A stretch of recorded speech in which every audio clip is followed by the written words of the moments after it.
नमस्कार. आज मी बनवते प्रसादासारखा शिरा. त्याच्यासाठी लागणारं साहित्य ही मी 2 केळी घेतली चिरून, मनुका, बदाम, काजू, हे केशर दुधात भिजत घातले म्हणजे रंग चांगला येतो, वेलची पावडर, 1 वाटी साखर, त्याच वाटीने रवा आणि तूप. 1 वाटी रव्यासाठी 2 वाट्या हे मी दूध गरम करून घेतलंय. आता मी त्याच्यात तूप घालते. 1 वाटी तूप लागतं, पण एकदम सगळं घालायचं नाही, थोडं थोडं घालायचं.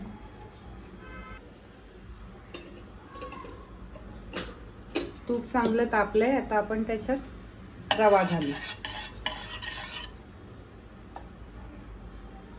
आता हा छान गुलाबी रंगावर भाजून घ्यायचंय.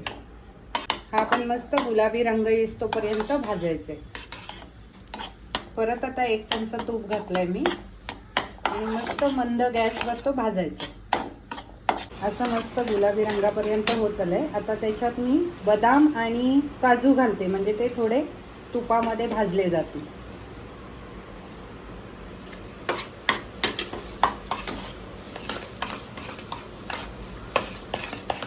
रवा भाजलेला त्याचा सुगंध येत आहे.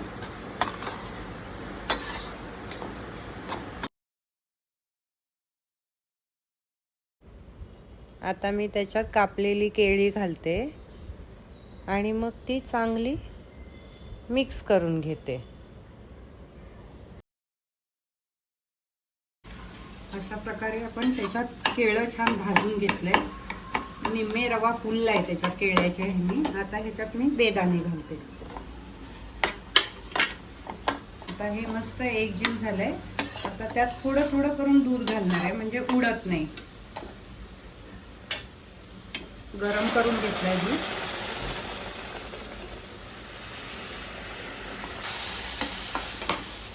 आता हे केशर मी घातलेलं दुधामध्ये ते घालते. आता याला मी 2 मिनिटं वाफ घेते. अशी आता एक मस्त वाफ आलेली आहे. आता ह्याच्यात आपण साखर घालायची. आता आपण साखर घालू आणि वेलचीची पूड.